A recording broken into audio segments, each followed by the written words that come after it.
On subit la tech au lieu d'en profiter. C'est absurde, non? Chaque jour, l'innovation avance à toute vitesse. IA, Web3, algo, réseaux sociaux. Mais pendant qu'on clique, scroll et like, est-ce qu'on comprend vraiment ce qui se passe? Souvent, non.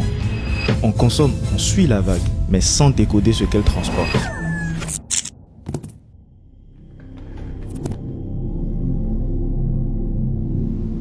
Et l'Afrique dans tout ça? Elle regarde le train passer. Les infos nous arrivent diluées, biaisées, traduites, transformées, jamais brutes, jamais pensées pour nous. Et où est notre voix dans tout ça? Qui nous aide à y voir plus clair?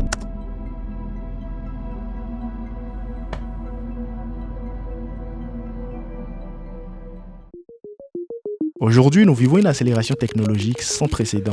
Chaque jour vient avec de nouvelles innovations et nous sommes à une époque où, grâce à la technologie, nous semblons avoir accès à tout le temps.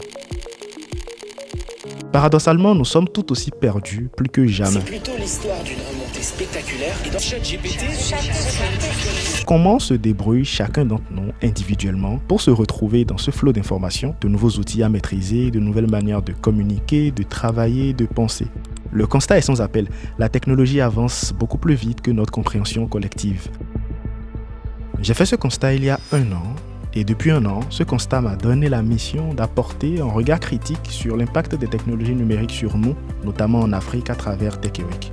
Dans cette vidéo, je vais vous raconter comment je suis passé d'un exercice de classe à un projet de média qui m'a permis en 1 an de collaborer avec les plus grands événements tech au Bénin et même avec le ministère du numérique. Tout a commencé quand j'étais en première année. On a fait un cours intitulé Veille technologique durant lequel on avait un exercice qui consistait à faire des recherches sur les anciennes technologies, notamment low-tech. Et pour chaque séance, on devait choisir quelques-unes et présenter comment elles ont évolué avec les sociétés au fil du temps. Pendant qu'on faisait cet exercice, j'ai remarqué quelque chose qui m'a profondément bouleversé. L'évolution des technologies ne change pas seulement ce que les sociétés utilisent, elle transforme complètement la manière dont nous vivons. Prenons un exemple tout simple. Avant, la musique était physique. Elle passait par des supports comme les CD, les cassettes et surtout par des circuits bien précis. Les radios, les vendeurs, les échanges entre personnes. Aujourd'hui, tout est instantané et largement piloté par les plateformes et leurs algorithmes. On ne cherche plus vraiment la musique, elle vient à nous. Parfois réduite à quelques secondes virales sur TikTok.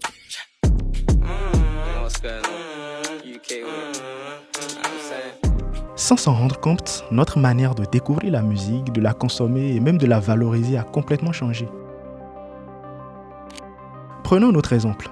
Avec l'arrivée du télétravail et des outils numériques qui le facilitent, les frontières ont explosé. Aujourd'hui, tu peux travailler pour une entreprise à l'autre bout du monde sans quitter ta chambre. C'est une opportunité énorme. En même temps, ça crée une nouvelle forme de compétition. Tu n'es plus seulement en concurrence avec les gens autour de toi, tu es en concurrence avec le monde entier. Dans ce contexte, ceux qui maîtrisent les outils, les codes, les environnements numériques prennent une grande avance. Et quand on ramène ça à notre réalité ici en Afrique, les enjeux deviennent encore plus forts. Parce que la plupart des technologies qu'on utilise ne sont pas créées par nous. On les adopte et on s'y adapte. On ne participe pas toujours à leur conception. Ce qui veut dire que les règles du jeu sont définies ailleurs. En fait, la technologie confère du pouvoir. Mais à qui? Et qui ça désavantage? Qui capte la valeur créée? Qui influence les décisions, les narratifs, les opinions? Qui comprend les outils et qui les subit? Ce cours de veille technologique m'a vraiment marqué et j'ai décidé de créer un blog tech pour continuer l'exercice. J'ai écrit quelques articles que je n'ai jamais publiés et la première année est passée sans que ce blog ne voie le jour.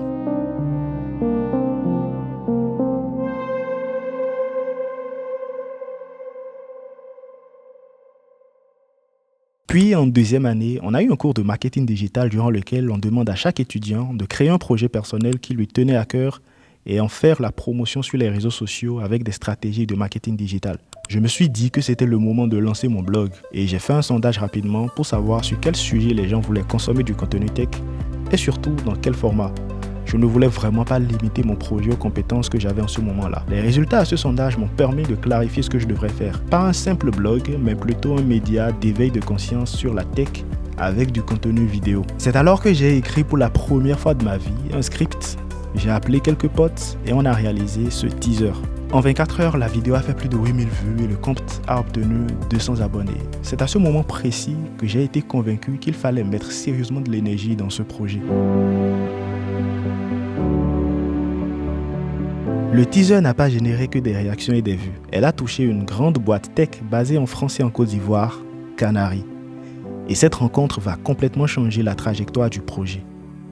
Bon, revenons en première année. Pour mon premier stage, je suis parti à Canary, en Côte d'Ivoire. C'est là-bas que j'ai fait la rencontre de Benset, de Samuel et de Paul, les fondateurs de la boîte. J'ai vécu une expérience formidable avec leurs équipes et c'est le genre de boîte dans laquelle je rêve de travailler. Parce qu'ils ont des valeurs et des approches qui permettent de rester productifs sans être sous pression. Et surtout, ils établissent des relations très humaines avec leurs collaborateurs. Je me suis dit que quand je vais obtenir mon diplôme, je reviendrai là pour bosser. Donc j'ai gardé de bons contacts avec eux. Et lorsque j'ai publié le teaser de Tech Week, ils ont vu la vidéo passer sur Instagram et ça leur a parlé pour une raison qui rentre à notre collaboration évidente. Eux aussi planifiaient de l'ancien média pour vulgariser des sujets tech. Les échanges sont donc allés très vite, on était alignés sur presque tous les points et on s'est associés pour formaliser Tech Week comme un vrai projet. Convaincu que l'Afrique doit questionner son rapport à la technologie, Canary accompagne et s'engage auprès du projet dès le début à travers un apport technique, financier et stratégique. Moi, mon rôle, c'est de rester au lead du projet et de conduire la direction stratégique et créative du média.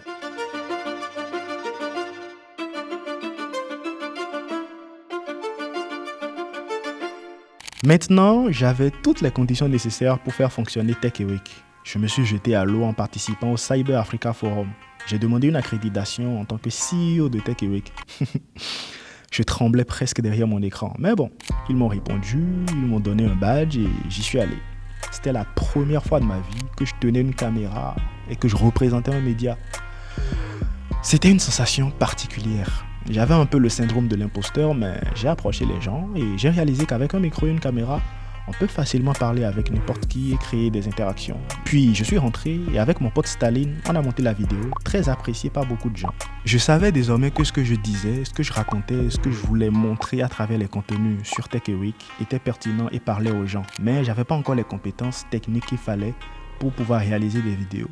Il fallait donc que j'apprenne à réaliser des vidéos. Je me suis accroché à Staline et il m'a montré les bases. On a continué à créer du contenu sur les réseaux sociaux et on a eu plusieurs partenariats. Notamment, on a été sur les 5 ans du Ibudo Fest. On a eu un partenariat avec le Google Developer Group pour le 10 ans. On a couvert la première édition internationale du TechBot Robotics Challenge et surtout on a réalisé le teaser officiel de la semaine du numérique en collaboration avec le ministère du numérique à travers la CIM. Pour cette vidéo particulièrement, je suis très fier parce que je voulais que cette édition de la semaine du numérique porte une touche de la jeunesse, que nos idées aillent jusque vers les autorités et qu'ils réalisent le potentiel que nous avons en tant que jeunes. J'ai trouvé le moyen de me faire entendre et la collaboration a eu lieu. Toujours avec mon pote Staline et d'autres potes à moi, on s'est mobilisé rapidement et en une semaine, on a entièrement produit cette vidéo que je vous laisse voir. Chaque matin, une idée s'éveille quelque part au Bénin. Un code s'écrit.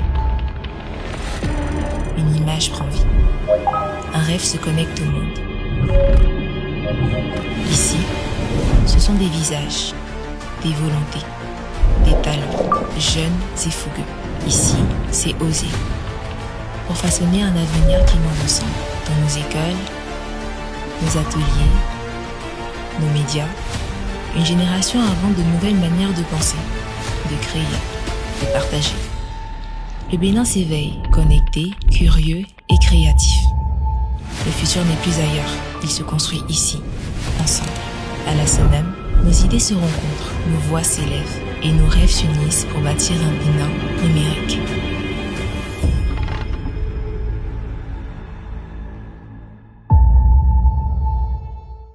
Si vous parcourez un peu le contenu de Tech Week, vous allez remarquer que je ne relais pas juste de l'information tech. Ce que je fais, c'est surtout faire ressortir en quoi la technologie impacte le pouvoir économique, politique et individuel des Africains. Chaque post a pour mission d'éveiller un peu plus la conscience des gens sur les enjeux de la tech en Afrique. J'ai voulu lancer un format de podcast sur Tech Week pour diversifier nos contenus et j'ai pensé à un concept de podcast out the door où on parle de la tech mais dans une ambiance chill.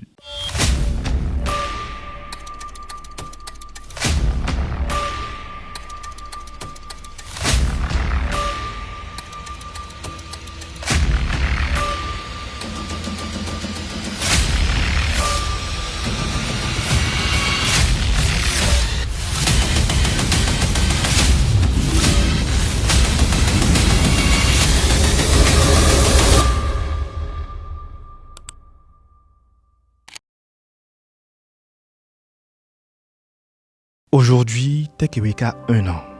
Et pendant tout ce temps, Tech Eureka a été ma voix, mon regard, mes questions, ma manière d'expliquer la tech. Mais Tech Eureka ne peut pas être la voix d'une seule personne. Dans un monde aussi complexe, aussi rapide, aussi transformant, parce que les enjeux sont trop vastes, que les réalités sont différentes d'un pays à un autre, d'un secteur à un autre, d'une personne à une autre. Et surtout parce que notre compréhension collective est encore en construction. Alors aujourd'hui, on passe à une nouvelle étape. Une étape beaucoup plus importante que tout ce qu'on a réalisé jusque-là. On ne veut plus simplement créer du contenu, mais on veut créer une intelligence collective autour de la tech. C'est pour ça qu'on lance Tech Week Contributors. C'est une invitation à toutes celles et ceux qui ressentent qu'il manque quelque chose dans la manière dont on comprend l'impact des technologies sur nos vies aujourd'hui. Une invitation à ne plus rester spectateur et spectatrice, mais à prendre la parole, à devenir acteur et actrice. Ici, peu importe d'où tu pars, si tu es curieux, si tu poses des questions, si tu veux donner du sens à ce que tu vois, alors tu as ta place. À travers des idées, des analyses, des explications simples, chacun peut contribuer à éclairer un peu plus les autres parce qu'au fond, Tech Week ne doit plus être une seule voix qui parle, mais des voix qui se répondent, qui discutent entre elles, qui s'expliquent les choses et qui avancent ensemble pour mieux comprendre le nouveau monde qui est en train de se construire autour de nous. Pour rejoindre le programme, le lien est en description.